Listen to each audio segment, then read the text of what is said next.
Bonjour à tous et bienvenue dans C'est la santé avec un numéro très spécial aujourd'hui puisque l'émission se compose en deux parties et on va parler des salles de consommation, des lieux où les toxicomanes pourront s'injecter leur drogue devant une équipe médicalisée. Le gouvernement espère lancer des expérimentations avant la fin de l'année. On va voir que Marseille est prête à ouvrir des lieux dédiés à la consommation de drogue encadrée. Pour en parler, j'accueille le docteur Béatrice Tamboul, psychiatre et présidente de l'association Bus 3132 et ASUD à Marseille. Bonjour. Bonjour. Perrine Roux, vous êtes chercheur en santé publique à l'INSERM, bienvenue. Bonjour. Professeur Nicolas Simon, vous êtes responsable du service addictologie à l'hôpital Sainte-Marguerite, bonjour. Bonjour. Docteur Patrick Padovani, médecin généraliste, adjoint au maire à la mission SIDA, délégué à la mission SIDA Toxicomanie, bonjour. Bonjour. Alors pour commencer, ces salles sont actuellement illégales en France, mais elles existent dans près de 80 pays dans le monde, notamment à Bilbao en Espagne ou encore à Genève en Suisse. Et déjà, qu'est-ce qu'on entend par salle de consommation? De quoi il s'agit? Je vais peut-être répondre. Alors, c'est pas 80 pays, malheureusement. On imagine que ça va le devenir. 80 villes. Mais ça existe dans une dizaine de pays au monde.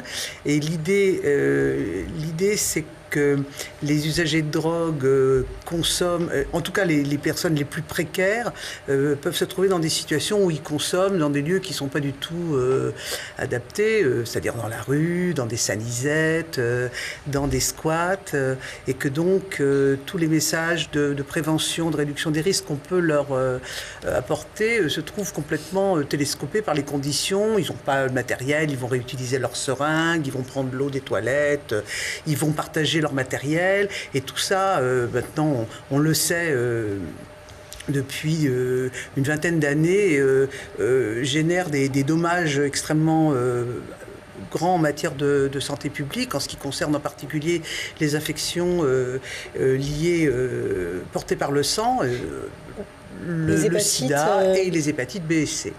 Donc l'idée d'un lieu où ça peut se faire dans des conditions propres, supervisées, avec du matériel adéquat, avec un personnel accueillant, mais aussi professionnel pour les aider, va avoir des vertus à la fois pour les personnes elles-mêmes qui se responsabilisent et qui vont éviter tout un tas de bêtises qui deviennent des catastrophes. Et puis c'est aussi extrêmement important pour la tranquillité publique, c'est-à-dire qu'au lieu de le faire dans les jardins publics, dans les porches des immeubles, et qu'on craint ainsi des nuisances pour l'environnement, ça va se faire dans des endroits qui vont être séparés et tout. Donc ce projet qu'on porte depuis des années, il est pour moi gagnant-gagnant parce que c'est intéressant pour les usagers eux-mêmes et c'est intéressant pour la population.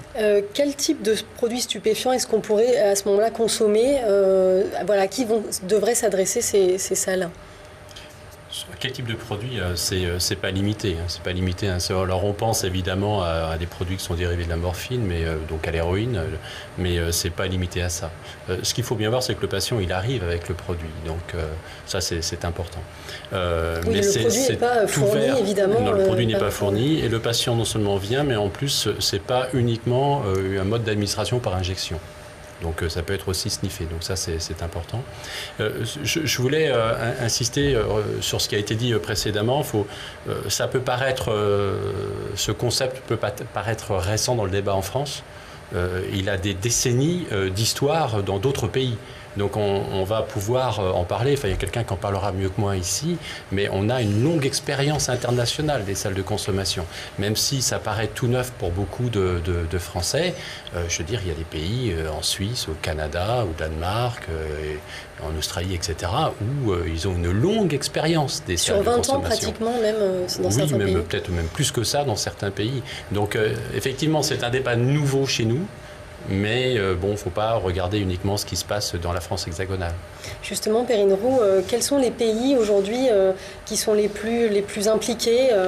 Est-ce que c'est l'Allemagne?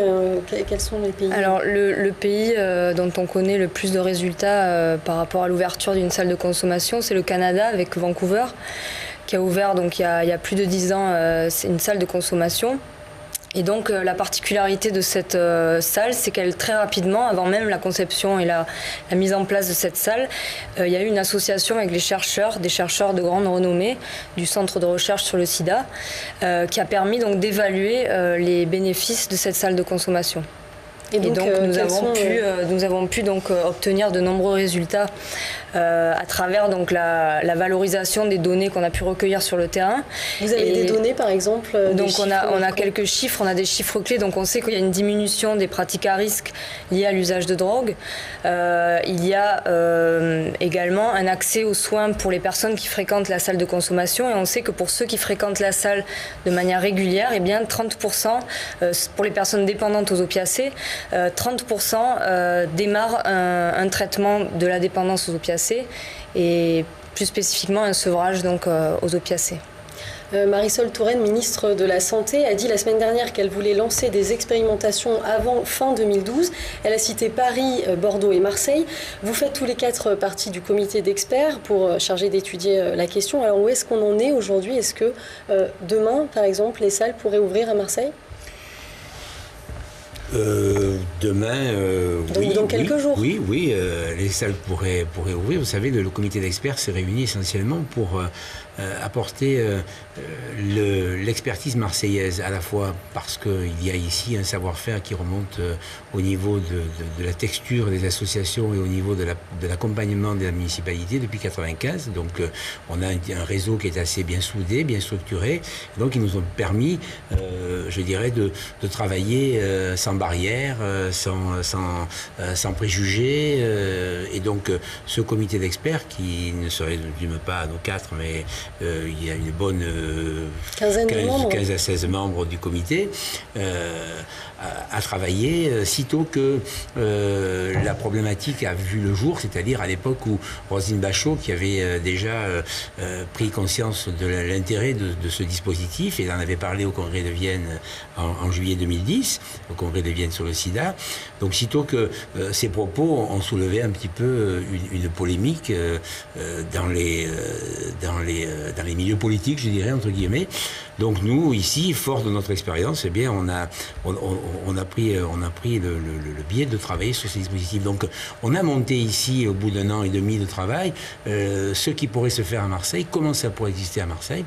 Et donc on peut dire aujourd'hui, oui, que en termes de schéma général, on est prêt à ouvrir ce dispositif. Reste aujourd'hui, si ça nous est donné l'occasion, eh bien d'adapter, je dirais, la cuisine interne pour pouvoir ouvrir les espaces qui seraient dédiés donc à ces publics-là. Je reviens sur deux trucs importants. On est sur un schéma de santé publique, on est sur des politiques de santé publique et on est aussi sur des politiques de tranquillité publique. Ce sont deux aspects qui aujourd'hui, pour une municipalité, sont très importants. Justement, Jean-Claude Gaudin se dit aujourd'hui favorable à ce type d'encadrement pour les consommateurs de drogue dure. Fanny Fontan l'a interviewé. Regardez. À Marseille, c'est un sujet récurrent, c'est un sujet important puisqu'il concerne la santé de nos concitoyens. Nous avons été les premiers dans cette ville, à l'initiative d'ailleurs de Jean-François Mattei, de mettre des distributeurs de seringues afin d'éviter la contamination. Puis le Premier ministre de l'époque nous a instamment demandé de ne pas ouvrir ces salles de shoot, et par conséquent, nous ne l'avons pas fait. Bon, si le débat recommence sur le plan national, nous regarderons comment cela peut se faire. Alors aujourd'hui, en quoi Marseille est-elle prête? Qu'est-ce qui manque finalement? C'est le financement pour démarrer? Ah ben ça, le cahier des charges n'étant pas encore dans les starting blocks, puisque vous savez très bien que la démarche est la suivante aujourd'hui. La ministre donc est favorable. Si elle leur répond de cette manière-là, c'est que le Premier ministre lui en a probablement laissé la possibilité. Et la mission a été engagée au niveau de la MIDT de concevoir comment ces espaces pouvaient fonctionner, pouvaient être ouverts, de quelle façon, de quel type, de quelle manière, donc d'établir ce fameux cahier des charges en question. Mais est-ce qu'on a une échéance aujourd'hui? La ministre s'est exprimée la semaine dernière, elle a insisté sur le projet. Est-ce qu'on a une date?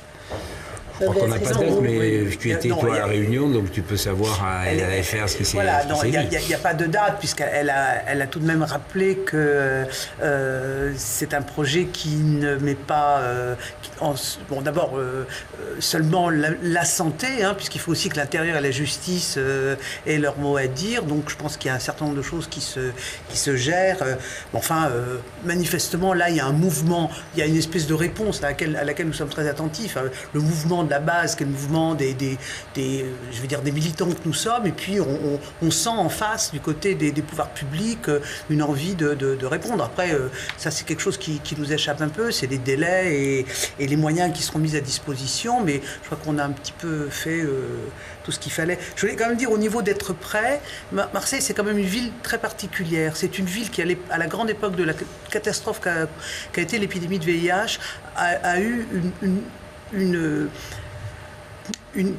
prévalence, une incidence de cas de VIH chez les usagers de drogue qui était 2 fois supérieure à la norme nationale. C'est-à-dire que lorsque le bus échange de seringues, dont j'étais la responsable pour Médecins du Monde à l'époque, a commencé en 1994, on avait 49% de nouveaux cas chez les usagers de drogue, alors que la moyenne nationale, je crois, était autour de 26-27%. Et comment on l'explique ça alors ? Parce que Marseille, c'est une ville où on injecte beaucoup. On a à cet égard des chiffres qui sont beaucoup plus proches de Barcelone ou de Milan. Le sud de l'Europe, après ça sera un autre débat où il faudrait inviter des anthropologues et des sociologues, parce que pourquoi on injecte plus, qu'on injecte très peu en Belgique et en Hollande par exemple? Est-ce que c'est la latinité ou est-ce que c'est parce que le produit se présente de façon différente et que les effets recherchés, est-ce qu'il y a des phénomènes de mode? Franchement là ça sort peut-être un petit peu de... Mais combien de personnes seraient concernées à Marseille? On a quelques chiffres déjà? Oui, on a quelques chiffres. Sur l'année, on peut estimer entre 5 et 6 000 toxicomanes, je dirais, de rue, on va les appeler comme ça, qui seraient des injecteurs ou des inhalateurs, mais ce ne sont pas des injecteurs, et qui font leurs gestes dans... C'est pas vraiment des scènes ouvertes, parce qu'on n'a pas de concentration, je dirais, de toxicomanes, mais je veux dire, chacun individuellement fait son geste dans les parkings, derrière la gare, dans les parkings, dans les halls d'immeubles, générant des soucis de tranquillité publique. Voilà, et sous 2 axes. D'abord par rapport aux populations qui sont concernées, et ensuite même par rapport à eux-mêmes. Je veux dire, combien nous ont dit que la douleur de faire ce geste au moment où ils étaient obligés de le faire face à un public qui est là et qui passe et qui les regarde.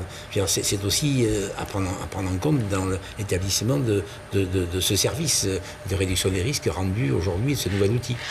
Alors, il faut savoir aussi que ce dispositif est voué à toucher des populations qui ne sont pas touchées par les dispositifs offerts par le système de santé actuel. Et donc, on aura certainement des personnes qui ne sont pas référencées dans les chiffres actuels. Donc, on essaiera de toucher donc une population marginalisée et en marge du système de santé. D'avoir une visibilité claire, quoi. Ouais. Voilà, c'est ce qui s'était passé pour les programmes échange de seringues, où effectivement on a vu surgir, parce qu'on offrait un service qui les intéressait, on a vu surgir des personnes qui étaient complètement désafférentées, qui ne connaissaient pas les services de soins classiques, mais qui ne connaissaient pas non plus d'autres associations, qui n'étaient pas des associations de première ligne, qui ne s'étaient jamais fait dépister, etc. Et c'est aussi l'idée qu'on a, c'est qu'en élargissant la palette des services offerts aux usagers, on va permettre à plus de personnes de rentrer dans des dispositifs de soins. Et d'ailleurs, les chiffres de Vancouver montrent que les personnes qui fréquentent cette salle sont plus jeunes, sont plus précarisées, prennent beaucoup plus de risques vis-à-vis de la transmission du VIH et des hépatites. Donc voilà, c'est un bénéfice important que cette salle peut apporter. Ouais. Alors en 1995, Marseille était déjà la première ville à mettre en place des échangeurs de seringues. Aujourd'hui, la ville est prête à l'ouverture de salles de consommation et d'injection de drogue. Donc un comité d'experts travaille sur ce projet, il est là. Il ne manque plus que l'autorisation du gouvernement. Explication avec Fanny Fontaine. On pourrait le définir comme un schizophrène. Patrick Padovani porte ce projet depuis 2 ans. L'UMP, son parti s'y oppose, son métier, médecin, l'y oblige. Il parle d'un devoir, aujourd'hui presque accompli. Avec un comité d'experts et après de longs mois de réflexion, voilà où les salles de consommation à moindre risque devraient ouvrir à Marseille. Une dans le centre-ville près de la gare Saint-Charles, une seconde près de l'hôpital Sainte-Marguerite et on parle aussi d'une unité mobile dans les quartiers nord de la ville. Il fallait diversifier l'offre, d'abord pour ne pas stigmatiser un quartier et pour ne pas avoir une réaction simplement d'un certain type de population et d'habitants. Mais donc c'est pour ça qu'on a pensé à étendre le nombre de dispositifs sur 3 axes, sud, nord et centre. On peut lancer ce dispositif dans un trimestre. En 3 mois. En 3 mois. En tout cas, Marseille est prêt à relever le défi des salles de consommation. Les salles de consommation viendront compléter les structures déjà existantes. Comme ici, à l'hôpital Sainte-Marguerite au service d'addictologie, les patients sont déjà dans une démarche de soins. C'est le cas de Thomas. À 14 ans, il tombe dans l'héroïne. Aujourd'hui, il en est sorti, mais il se souvient que pour un mauvais shoot, des amis à lui ont été amputés d'un bras. Les salles de consommation sont pour lui une priorité. On n'est pas là pour les aider, j'ai l'impression. On est là pour les incriminer, pour les mettre plus bas que terre alors qu'ils le sont déjà. Je veux dire, c'est déjà dur de vivre avec ça tous les jours et on voit que les gens ils sont tout le temps là en train de les pointer du doigt, en train de dire voilà, eux c'est des drogués. On peut dire que c'est limite du racisme. Enfin, c'est pas simple quoi. Nous on le vit mal. Donc c'est un moyen pour nous très important de faire venir des patients qui aujourd'hui nous échappent complètement parce qu'ils s'injectent dans la rue, dans des cages d'escalier, dans des toilettes publiques, etc. Et une salle de consommation permettrait justement en faisant venir ces gens-là d'avoir un contact avec eux et il est montré dans tous les endroits où ça a été expérimenté que les gens qui utilisent ces salles de consommation, 30% d'entre eux sont intégrés, s'intègrent, demandent à être intégrés par la suite dans une offre de soins. Les salles de consommation marseillaises ressembleraient à celles de Barcelone. Des petites structures où les toxicomanes pourraient se piquer ou sniffer de manière sécurisée, favorisant l'accueil et l'échange. Souvent caché, le but est aussi de mieux connaître les consommateurs et les drogues utilisées. Il faut que ce soit le plus large possible, ouvert au plus de monde possible, pour justement pouvoir faire un point concret sur pourquoi on consomme, comment on consomme. On est dans le 1er arrondissement de Marseille où il y a beaucoup d'usages et quand on commence à expliquer aux gens qu'ils n'ont pas d'endroit pour consommer, ils sont de plus en plus aptes à entendre la création de ce genre de dispositif. J'y crois, j'espère et je pense qu'on commence à le toucher du doigt clairement. Oui. Car si le débat est tout nouveau en France, les premières salles ont ouvert dans les années 80 chez nos voisins suisses. Aujourd'hui, en Espagne, en Allemagne, mais aussi en Australie, 90 salles de consommation existent dans le monde. Alors à Marseille, on se base sur des études scientifiques. Contrairement aux idées reçues, les résultats sont là. On constate une baisse de la pratique par voie intraveineuse et pas d'effet d'appel d'air. Puisque la finalité, c'est pas simplement l'espace de consommation. La finalité, c'est de proposer aussi à la personne qu'elle puisse, en toute dignité, recevoir le soutien dont elle a besoin pour développer soit son projet de soins, soit son projet de vie, tout simplement. À Marseille, 4 000 à 5 000 personnes seraient directement concernées par cette expérimentation. Tout est prêt. Reste au gouvernement de se prononcer et de tenir une des promesses de campagne faites par François Hollande. Alors comment ça va se passer concrètement pour les personnes qui ne connaissent pas les toxicomanes viendront avec leurs produits directement donc dans le lieu, en fait, c'est ça, Béatrice Rampeau. Alors, moi je peux raconter par exemple comment ça se passe à Bilbao, parce que c'est une ville du Sud, c'est probablement, on a peut-être plus d'affinité avec les populations. Donc il y a un espace d'accueil, de convivialité. Bon, ça c'est quelque chose qui est assez commun à tous les lieux de type réduction des risques, hein. C'est d'être bienveillant à l'égard des personnes, comme le disait ton patient dans le film. Ils sont reçus mal partout, donc la première chose c'est de bien les recevoir, hein. Et puis donc il y a un lieu dans lequel ils rentrent et où c'est en tout cas comme ça que ça se passe à Bilbao, ils doivent déclarer ce qu'ils vont consommer. Hein, parce que selon s'ils vont injecter de l'héroïne, de la cocaïne, des amphétamines, le matériel n'est pas nécessairement le même, les messages de prévention seront différents, etc. Et donc on leur donne le matériel adéquat sur un petit plateau. Et puis comme c'est... après, il y a des dispositifs un peu différents. Mais enfin, le principe, c'est un peu comme chez le coiffeur, c'est-à-dire une petite tablette. À Vancouver, il y a même un miroir. Hein, et puis, les gens doivent se laver les mains, ils doivent respecter un certain nombre de mesures d'hygiène. Et puis, les intervenants qui sont là sont des intervenants qui sont de supervision, c'est-à-dire qui font ce qu'on appelle de l'éducation. l'injection. Il n'est pas question que le geste soit fait par l'intervenant, mais il y a un certain nombre de choses que nous, on répète. C'est vrai que pour nous, c'est fondamental. Tout ce que nous disons, nous, lorsque nous nous adressons aux usagers comme message de prévention, quand on travaille dans une salle de consommation, on voit la différence entre ce qu'on dit, ce que les usagers entendent de ce qu'on a dit et ce qu'ils font avec ce qu'ils ont entendu.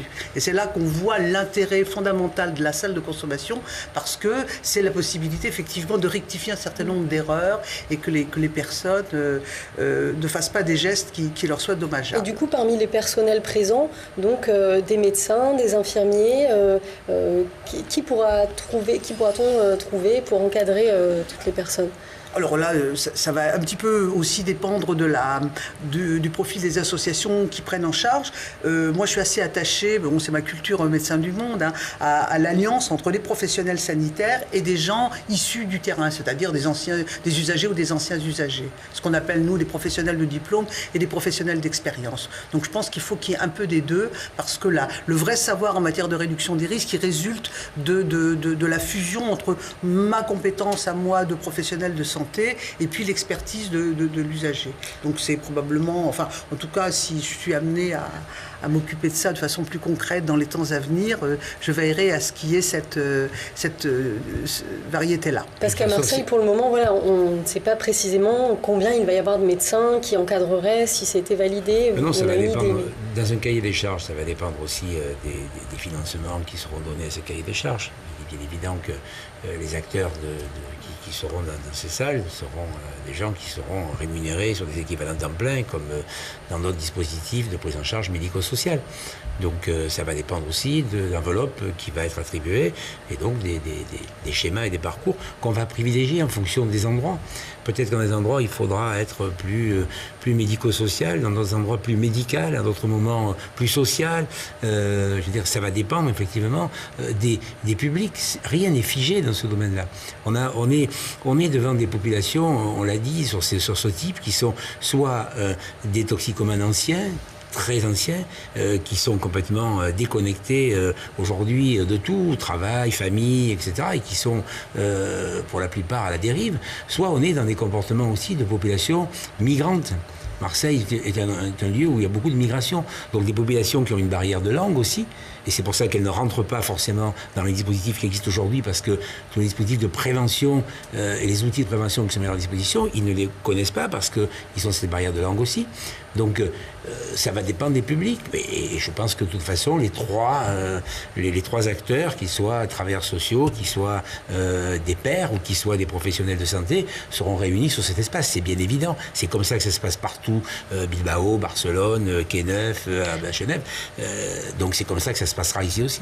Et parmi les lieux d'implantation, donc on l'a vu, il y aurait donc le secteur de la gare, le secteur du sud également, Sainte-Marguerite où vous travaillez, et le nord de la ville. Mais est-ce que, voilà, pareil, c'est des prévisions, est-ce que ce serait comme ça, on ne sait pas encore? Ça va dépendre un petit peu de ce qu'il y a dans l'appel d'offres. Après, c'était une proposition, je dirais, du groupe d'experts qui s'est réuni. Après, on verra bien un petit peu ce qu'il y a dans l'appel d'offres, jusqu'où ce qu'on peut proposer ou pas. C'est sûr qu'aujourd'hui, c'est ce qui nous est paru licite de proposer. Pourquoi justement? Pourquoi? Pour étaler un petit peu, être présent au maximum là, dans la ville? Je dirais, c'est en tenant compte d'une part de l'existant, des structures existantes d'une part, et puis de la population d'autre part. Les sites qui sont proposés sont des sites, je dirais, où il existe déjà des structures d'accueil qui vont à la rencontre de certains de ces patients. Donc, d'ailleurs, ça a été dit précédemment, ce qui est proposé là, c'est un outil complémentaire pour aller justement toucher toute une frange de ces patients qu'on ne voit pas aujourd'hui. Mais on ne part pas de zéro, encore une fois. Enfin, si je parle moi de Sainte-Marguerite, à Sainte-Marguerite, on a ce qu'on appelle un XAPA, un CARUD, donc on a déjà des structures, donc il y a déjà du personnel formé, que ce soit médico-social, puisque c'est une structure médico-sociale qui est rattachée au service de dictologie. Donc il y a déjà un savoir-faire. Donc Béatrice Tamboul, vous êtes une des pionnières de la réduction des risques, si on peut dire. Qu'est-ce que ça signifie, la réduction des risques? C'est quoi, faire attention en se droguant? La réduction des risques, c'est une politique de santé publique qui est aussi, je dirais, moi j'y tiens beaucoup, une politique des droits de l'homme, c'est-à-dire qu'on est respectueux des humains tels qu'ils sont.